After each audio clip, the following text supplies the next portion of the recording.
Again, we're here with Leo Fante at Fantes Coffee House. We're going to roast some coffee live. This coffee is called Grounds for Hope. And the reason we're doing this is so that we can help our community and lift it up. Leo has been doing things like this in the community for many, many years. And it's just a really good collaboration between our ministry and Leo's heart for the community as well. Before we get into that, though, we want to talk just a little bit about the coffee house here. We're going to go in and actually roast it up, and you're going to be able to meet another person on the staff here that's a master roaster.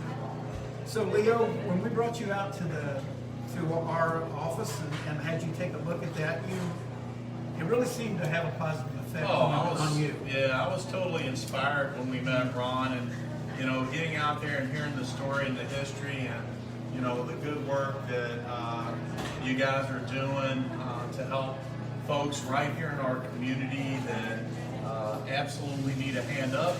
Very inspiring, very exciting, and we're just thrilled to be a small part of doing this. So thank you for letting us do it. Well, thank you for doing this. It's really all about second chances. And a lot of times people think that someone who has been in prison just deserves to be there until they serve their time and they get out. But if they're not prepared when they get out, they won't be successful. And then there's the family that's left behind that suffers because of decisions that were made on the part of someone. And I think, again, sometimes that's not seen as much as it should be. So we're very happy that we can roast this new coffee. The coffee right now is for sale on our website. So if you were to go to theprisonershope.life, on that front page there, you'll see a button to click on ordering coffee. We're actually going to be auctioning off a couple of the first bags of coffee to see if we can get some interest built in this. And should this first coffee go well, we're probably going to do some additional coffees, maybe some different roasts, maybe a decaf. And we're going to talk a little bit more about those coffee roasts and exactly how they differ and how they're done. Because again, it's not just throwing some coffee beans into the oven, cranking it up and letting it go. There's a lot more to it. No, it's a lot of work. Yeah. And maybe, Leo, we might want to talk for just a couple of minutes about the history of coffee and how it came to be, because, again, we know we don't grow coffee here in America. Sure, yeah. But how did it all come to pass? It's funny. Coffee grows between the Tropic of Cancer and Capricorn and subtropical areas that get, vast amounts of, and very specific amounts of rain and sun and very temperate climate. And there's a lot of lore. I think most widely accepted lore about coffee is the legend and the lore of Caldy, who was a young man. Most of the time back in the day, goat herders were elderly guys that were very responsible and very kind of established. And Caldy was a younger guy, and he was given a herd of goats to watch. And as lore has it, it was the evening time, and he noticed that his goats were spread all over the side of the mountain.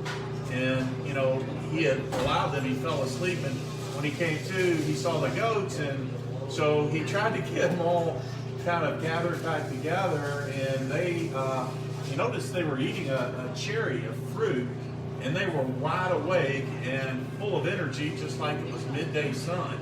And come to find out that the fruit that they were eating off of the trees were coffee seeds, coffee fruit. Coffee grows on a tree. It's a shrub, actually. It's part of the evergreen family. And it's a cherry, and inside of that cherry is two separate seeds. And so Caldy, as lore has it, was the first one to discover the properties of energy that those seeds brought forward. And so, as we were talking earlier, it became, after that, kind of mixed with fat, and it was like the first energy bar. So people would eat that, and it became like an energy bar for them. That's a very interesting part of the original lore of coffee. But it didn't stay there in Ethiopia. No. Right? It began to move through the Arabian Peninsula and first coffee houses actually were in that Arabian area. Yeah, and the beverage became very famous and adopted very rapidly in that particular area because it helped people stay up longer and study the Quran. And so they were very driven people, and they were firm believers. And that coffee helped them, enable them to study. So, yeah. And when coffee began to be a little more widely accepted there in the Arabian Peninsula, it moved a little bit into Europe, but it didn't have a smooth path to get there because there was a lot of people that thought where it came from made it unsafe, perhaps, and so it needed a little boost. Yeah. And there was a pope who decided that he was going to give it that boost. Pope Leo. Yeah. Oh, that's funny. No, we were talking earlier about Pope Leo. That's not funny. you. No. No, God goodness, no. Yeah, so he blessed it, and when he blessed it, it began to take off in Europe. Absolutely. And it's funny, in Europe, coffee houses, European style coffee houses, became quite the rage. And what they found out was in these coffee houses, they became coffee houses of learning, basically. And so each coffee house would talk about a specific subject or topic, and people would come in during the day and they would get their coffee and they would discuss, the topic of the day in that particular coffee house. Eventually they hired a scribe to take notes in each of the coffee houses, and as I said, each coffee house would have a different topic. And then somebody got the bright idea, hey, if you miss today's learning, we're going to tack them on the outside of the door, and they would tack the notes from the day's knowledge out on the outside of the door. And then someone got the brilliant idea, hey, if I collect all of those notes and publish it, we'll have all the knowledge from all the coffee houses, the invention of the newspaper. So you didn't have Wi-Fi back then, so about the only way to do that was to make that happen. Yeah. And one of the most famous coffee houses actually was the place that Lloyd's of London was birthed. It was Lloyd's Coffee House, and we all know what a giant in the insurance industry they became. Oh my gosh, I have a relative, Edward McGrath, who lived right here, right down the street, the Willow Towers down there in the park. And Edward was the Lloyd's of London guy here in Louisville, and he had the insurance on Dancer's Image and Swale at the Kentucky Derby. Lloyd's of London is one of the few companies that will insure horse bloodlines. Right. So being in Kentucky, that's a big deal.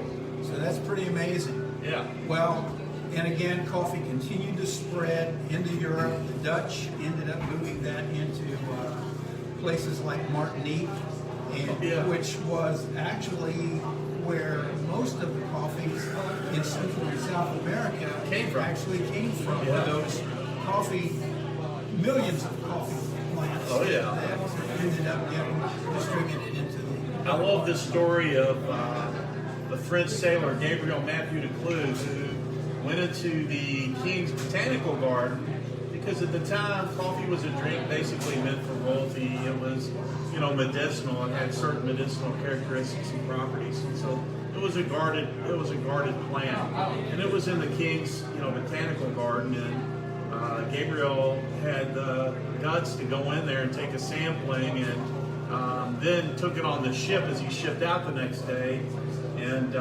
he built a box and put that plant in a box, a glass box, and he shared his water rations. Each sailor was only given enough water rations for them to drink to survive the trip across the ocean. And he shared his water rations with the plant because he knew that the plant was something really special. And he planted that first plant there in the island of Martinique and surrounded it by rose thorns. And the plant itself was the original plant that propagated the rest of the crop and got started. And that wasn't a smooth journey from where he was over. There were hurricanes, pirates, attacks, and all kinds of other things that made that coffee plant even more important than it's amazing that it even got it. It is amazing that it got there. I mean, in today's world, you know, with luxury travel, it would have been a whole lot easier, but back then it wasn't that way. Yeah. Well, I think what we want to do right now is move into the roasting room. Yeah. And introduce Rich Gabbard. Yeah, I'm excited about that. Rich is our master roaster. He is a SCA Roasters Guild roaster, and Richard and I go back many, many years to the early 80s, and so we've been in the coffee business together that whole time, and he's a wealth of knowledge, and he's going to roast up this first 15-pound roast of coffee for us. So, Well, let's welcome Yeah, in. yeah. Daryl's going to All right. to join us with the camera there. Sorry, bigger brother. You coming in? Yes, we're coming in to get All right. started here. Welcome, welcome. Welcome to the roasting room. And Rich, maybe what you want to do is give us a little bit of information about this roasting machine. It's got a little bit of history to it, doesn't it? This Ambex roaster is a collaboration between Turks and Americans, and the first country to ever roast coffee around 1200 AD was in Turkey, the old Ottoman Empire. And so they became very efficient. And as a matter of fact, Italy kind of borrowed their process. So Italian coffee is modeled after Turkish model. So. But this machine, it's a very old school. You have to monitor it all the time. So I never leave this room. When it's on, I'm always right beside it. And I monitor the pressure, because it's gas pressure. We got a live fire in here. And so I'm always watching it. It's like driving a Ferrari from the 1960s. So, anything else you want to add to that? No. It's, you know, when we decided we were looking for the roaster, you know, that was one of the keynotes for me was, you know, we wanted to go true artisan roasting. We didn't want to automate, and there's so much automation out there now, and almost every other roaster in our area uses an automated roasting process hooked up to a computer that controls the jets, controls the gas, airflow. I mean, the computers basically roast the coffee. Very consistent way to do it, but it takes all the artisanship out, the craftsmanship out. With Rich being an SCA Roasters Guild roaster, you know, we wanted to really highlight his ability and his potential. And I mean, he's full of knowledge. So Leo just recently sent some of our coffees to a lab in Louisiana to have them tested, and they got some of the highest marks that they've ever seen. yeah, it really They did. were asking why, and Yeah, they reached out and said, how come your coffee's different? What's making it different? What's making the quality different as it registers on all of our scales? You're getting higher marks than what we typically see. And my input was the fact that it's roasted, you know, in an artisan craftsman way. small batch. In small batches. Yeah, 15 pounds at a time, very small batches. So the bottom line of this is, if you thought coffee was just coffee, Right. it didn't matter how it got from, you know, that seed in the ground to your coffee cup. There's a craft here that goes along with the science that I know you'll be able to tell us a It's little the bit about. difference between drinking an MD 2020 and a very fine wine. Yeah. California, nothing against MD 2020. Oh, But you get the point. You we get do get the point. Well, why don't we let you get started? Of green coffee that I'm going to put in there. Hey, Rich, tell them about the coffee a little bit before you put it in so they can see it. Yeah, Daryl, take a look at the green coffee. This is the green coffee we're using. This is a Honduran coffee. And Honduras recently was hit with 2 hurricanes back to back. And so they lost a lot of their infrastructure. So part of what we're doing here also is to help Honduras out. We want to make sure we got some of their coffee so we can help rebuild their infrastructure down there. Honduras is the 6th largest producer of coffee in the world from a little bitty country. And where exactly did that come from in Honduras? Matazan. Medicine. Yeah. All right, so there you go.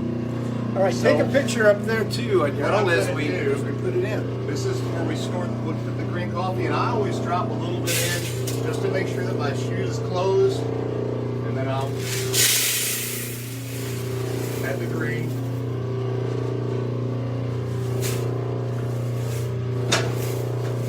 I'm going to go ahead and turn the temperature where it needs to be, and at 370 the alarm will sound and it'll let me know that I've got just a few seconds. So we're 10 degrees away from the alarm.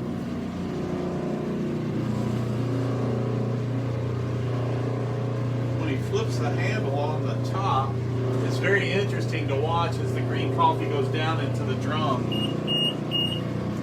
So Right. at 380, just a couple of degrees away, I'm going to drop. You want to go get your camera up here? Yeah. You're going to want to watch this. Here we go. Get it up here a little bit closer if you can. There you go. Here we go.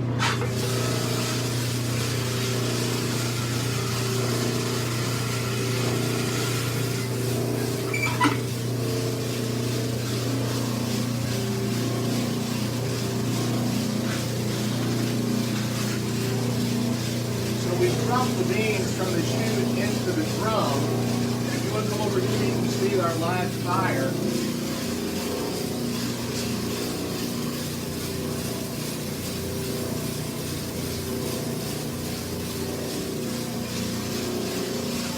We're going to take this coffee up to 405 degrees. And then we'll drop it.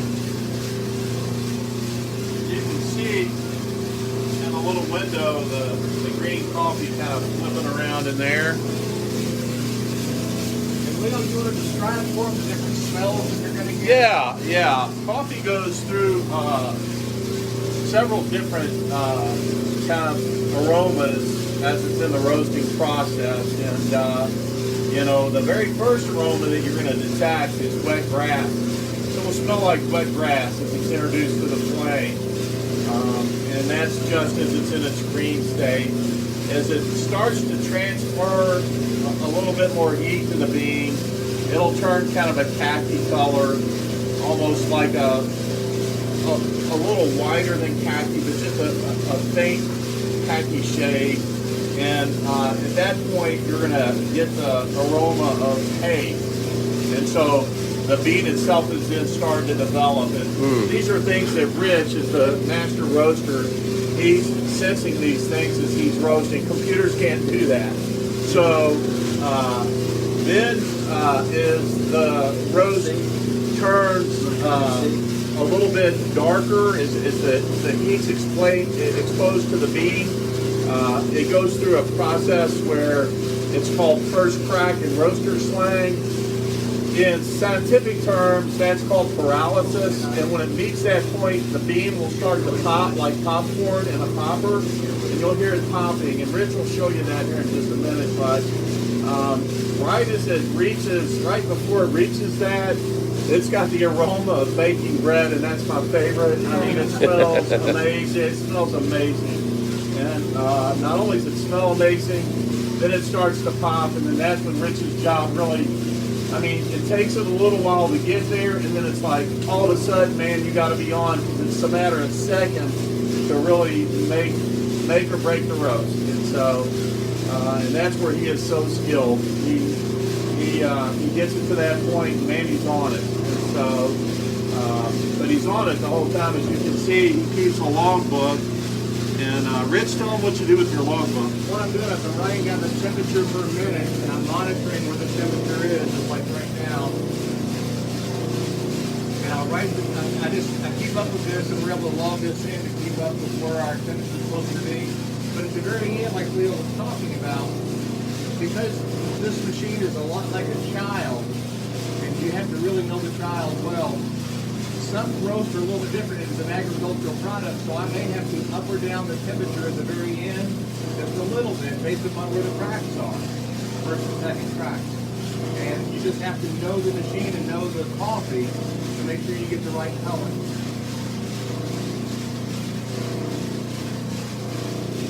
So this roast that we're going to end up with, Rich, is going to be something you said like city roast. It's going to be a city maybe close to a full city. And what does that actually mean to the It's going to be a medium roast. medium roast? It's going to be a medium roast, yeah. But very close to being, Close to a full city, yeah. close to being dark. Full City's the first entry into dark roast, Full City. So he's going to push it so it's at the very darkest of medium. So right before the beginning of dark roast. And what will happen is that when I get to 405 degrees and the beans reach that, the flame will cut out, and I will be prepared, and I will turn my switches on, and I will drop the beans. And they will come out right here. You'll be able to watch that.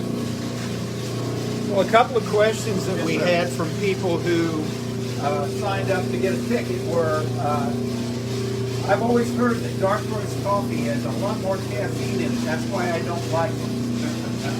I think you have a counter answer to that. Well, actually, dark roast coffee will be a little bit less caffeine. The longer you roast it, you roast actually some of the caffeine out. Caffeine is a member of the salt family, and it's really strong in a light roasted coffee. Right. So if you're really wanting something to give you a kick in the morning, you need to get a light roast. Yeah. If you're going to drink it at night and it maybe keeps you up a little bit, go to the dark, which doesn't necessarily mean a burnt or strong taste. And also, let's remember there are two species of coffee, two primary species, Arabica and Robusta. The Robusta is a cheaper grade. We call it kind of a commercial grade. And it's about 30% higher in caffeine than an Arabica coffee as well. Right. It's also very harsh. Yes. It's hard on your stomach. Yes. So, Yes.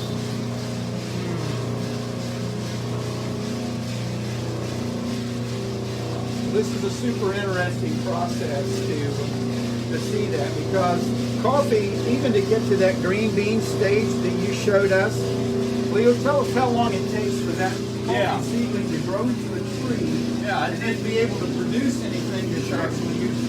Yeah, it takes a long time. Coffee, like I tell people, is a labor of love. One of the reasons I love the business so much is because I fully understand everything that goes into getting it to me.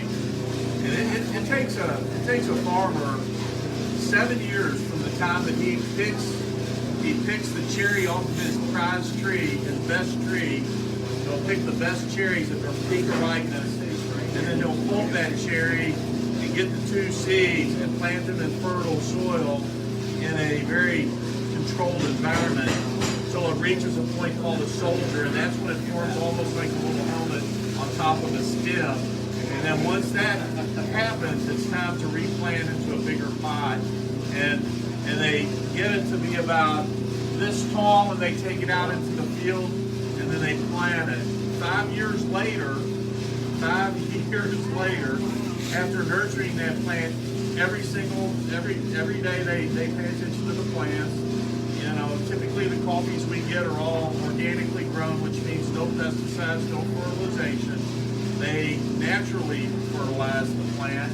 So we, at the end of that 5-year period, it starts to produce its first crop. And the first crop is always very slim. It's a very marginal crop. The 6th year, the crop's a little bit better, and by the time it reaches its 7th year, it's at full production. Now, let me tell you what full production means. In full production, that means that it produces about 7,000 cherries. You know, and in those 3,500 cherries, and inside of those 3,500 cherries are 7,000 coffee seeds. Those coffee seeds, when they are gathered and then they go through the processes of, you know, pulping and hulling and, you know, washing, grading, they go through all those processes, and then they're put in a bag. It represents about 1 pound of coffee per tree per year. So it took him 7 years to get it to that point, to get that 1 pound. And then 7 years later, he gets that 1 pound. Now, he doesn't just get that 1 pound all at the same time. He has to go back to that tree 5 or 6 times to get that 1 pound of coffee, because they don't all ripen at the exact same time. So it's a labor, I mean, a huge labor of love. And, you know, these people aren't doing that because they're making money or getting rich. It provides a living for the families, and you know, done well, it provides great quality coffee for all of us to enjoy. So it's an unbelievable process that it goes through before it gets to us. And one of the other things is that about 75% of the coffee that's produced is produced farms of 10 acres or less.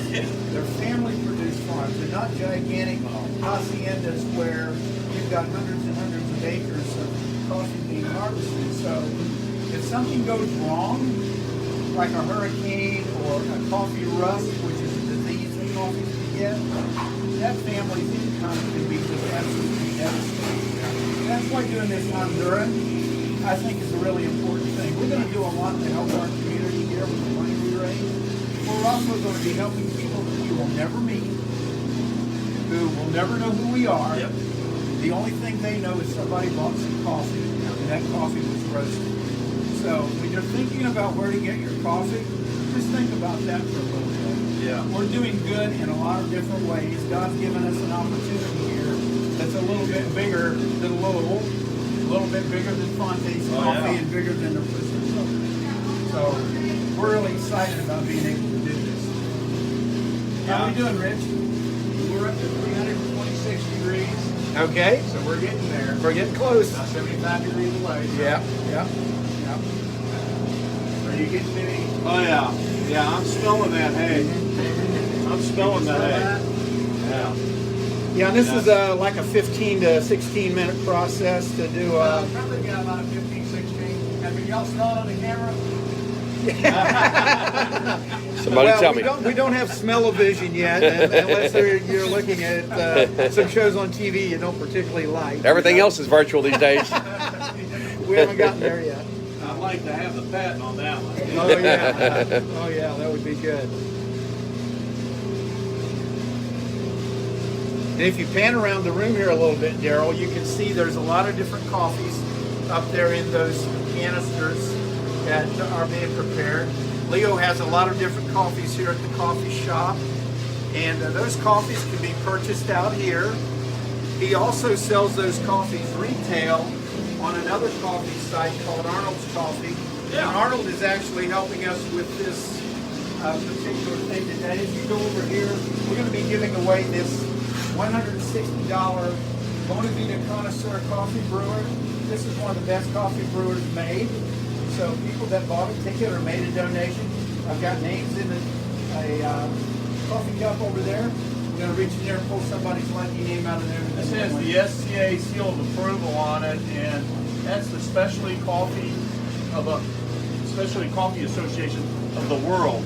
It used to be the SCA Specialty Coffee Association of America, started by a guy named Ted Lingle from Los Angeles years ago, before coffee was really hot, back when it wasn't cool being coffee. And so Ted started the SCA to raise awareness for specialty coffee and for people that had coffee houses to be able to join and get knowledge. And if you look on the entrance of our roasting room, you'll see SCA 2019 member. We're still a member. I just haven't updated the sticker, but you know it's we're big supporters of the SCA. Yeah, and that's important to know because this is not just run-of-the-mill pedestrian coffee. This is specialty coffee. And that's not just a marketing buzzword. Nope. There's really a difference in that. And just like the testing that was done in Louisiana on your coffees that actually proved that point. Yep. That's why this is really much better coffee than you will ever drink. And I'm not the We've got only some member people of the drinking Roasters some Guild coffee here as well, right? Yeah. We actually have two members of the SCA Roasters Guild, so Yeah. we're lucky to have that. So that's very, very important. We're getting ready to get a warning beep, Yeah. letting us know we're getting close. That keeps you from falling asleep at the switch, I guess, doesn't it? There you go. So we received a box this morning from São Paulo, Brazil, from a farmer down there in Brazil. His name is Neto Fante, N-E-T-T-O Fante, F-A-N-T-E. And he has his own high-end farm, but he's an agronomist, and he actually manages 11 different farms in Brazil. And we're very excited about getting the green coffee from his specific farm, and we're really looking forward to roasting. Starting first crack.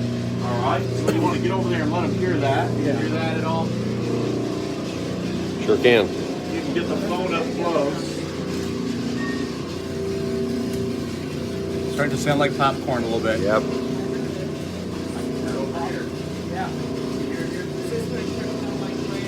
Yeah, thank you, Fred.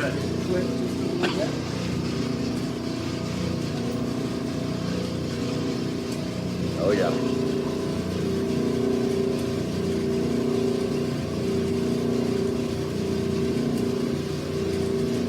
Now it's really starting. And Yeah. it'll just be starting second crack when we drop the coffee. Perfect. And what's the difference between the first and the second crack?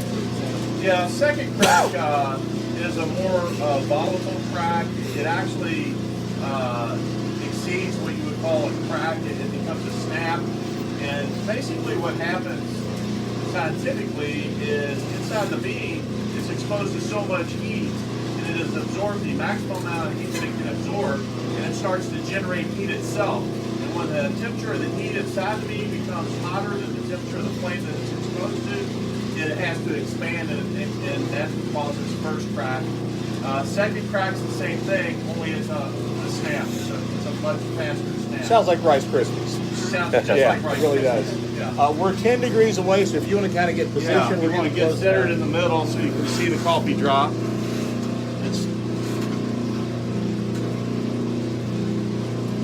And we'll warn you, it's going to be a little bit of smoke will come out off the coffee when he dumps it, so it's all okay. It'll fly out. Yeah, Just be yeah, prepared. yeah.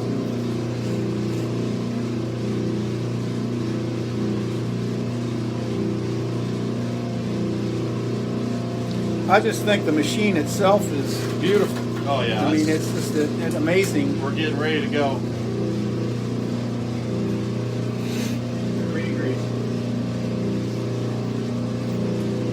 I can hear that snap.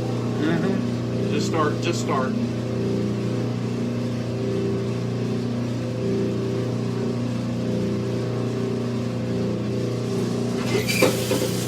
Oh my goodness. That is so much different than that green coffee that you showed us right off the bat. Wow. That's beautiful. So that 15 pounds of coffee that you put in the hopper, Richard, is going to turn into... About 12 and a half to 12 and 3/4, yeah. Okay, so a lot... It'll shrink. Right. The moisture that's in the coffee, when you roast it, it shrinks down. Great. So we'll get the first 12 bags of Grounds for Hope out of this roast. Wow.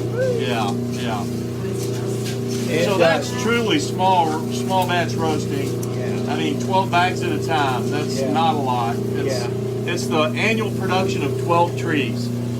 That, So, that's yeah. just absolutely incredible. Can you imagine the work that went into No. harvesting 12 trees? Seven years of labor and love. Wow. You just saw the culmination of that. Well, it makes you 12 want to trees. think the next time you have a cup of coffee, you know, just think about that it didn't just happen. No. It took quite a while. Oh yeah. Yeah. It smells great. You're right on it. Right on the number. Rich calls the number. Show him the number. I there. guessed it was going to be 51. Yeah. There you go. Wow. And what is that number specifically for the That's viewers? the Agtron number, and the Agtron is a machine that they're very expensive, but it's a light spectrometer. And what an Agtron does is sends a blue wave of light down onto the bean itself, and then it measures in milliseconds the amount of time it takes to reflect back up. The lighter the roasted bean, the faster it comes up. The darker the roasted bean, it goes down and kind of sits and then comes up. So in coffee, the lower the number, the lower the Actron number, the darker the roast. And it's a very scientific way for us to gauge exactly where we are. It's the only automated thing that we do. And the only reason we do that is because we want to assure people that beyond a shadow of a doubt, when we tell you our coffee is borderline city, full city, that's exactly where it is. Yeah. And so it's a very expensive process to do that, but it assures the quality. When Leo first brought me in here, and I remember telling him, I said, Leo, how can you figure out or guess the color? Yeah. I said, I'll never be able to do that. What did I tell you? I said, oh yeah, you will. And now he guesses it to the degree, which is something I could never do. That's he he gets it down to the actual to the numbers. So it's amazing. So This you're a smells true, awesome. true coffee ninja there. He's a craftsman. That's Yes, a fact. yes. So we're not done yet because just bagging the coffee up next after it cools, there's still a process that happens with that coffee. It's called degassing. Yeah.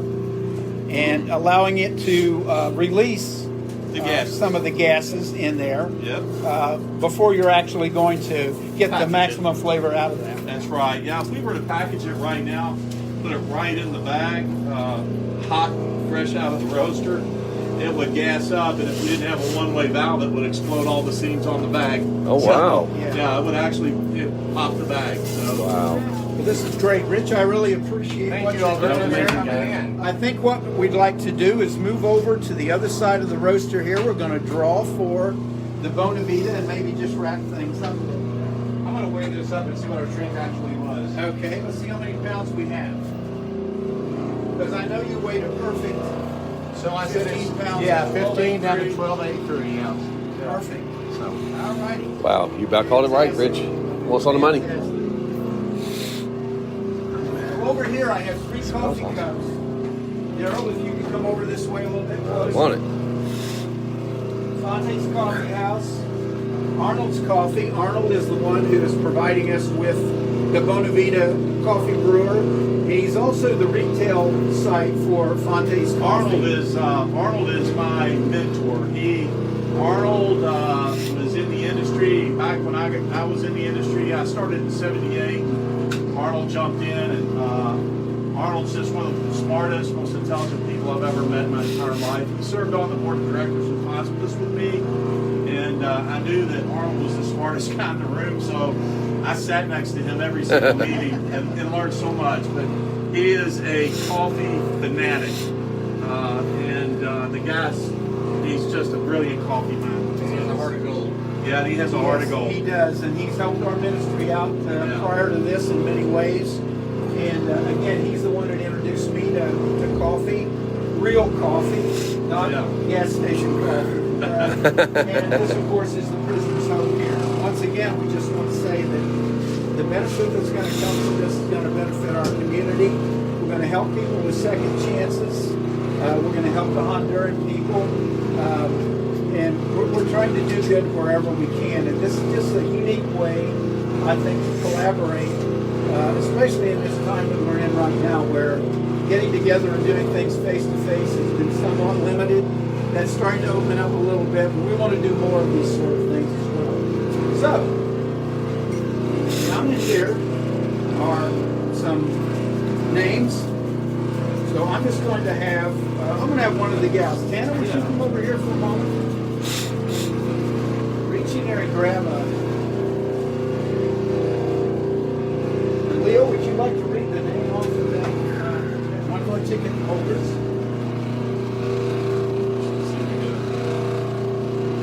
Like a fortune cookie.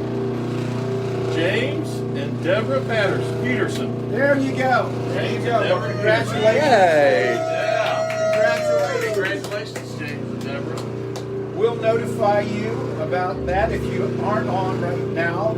Again, I apologize earlier for our false start. Facebook sometimes gives us fits here. We're pretty new to doing this sort of thing. But we'll notify you about the fact that you are the winner, and we'll tell you how you can get that. You can pick it up at our office, or if we need to deliver it to you, we can do that. Right? Rich? Yeah, you want to hold it up? Rich, we'll take one more look at Wow.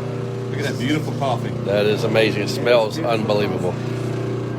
Wow, wow, wow. When you wish they could smell. I know, right? Wow. this. This is where virtual has to happen, guys. Yeah. And like I said, one of the things that we'll be doing is Grounds for hope. the coffee. You can purchase the coffee now on the site. Put the bag on there. Yes. Show the bag. You can go to the prisonershope.life and click on the button there to purchase coffee. And Fill the little bag up. we're going to fill this first bag up. We'll be auctioning off some of those as well. If you have any questions for us, just you can lean into this on the comments, and we'll be glad to get back to you on that. We want to thank everyone for being here today. today, and Rich is going to show filling the bag up so you can see that very first bag, which is signed, by the way, by Master Roaster Rich. That's awesome. And we'll be auctioning that very first one.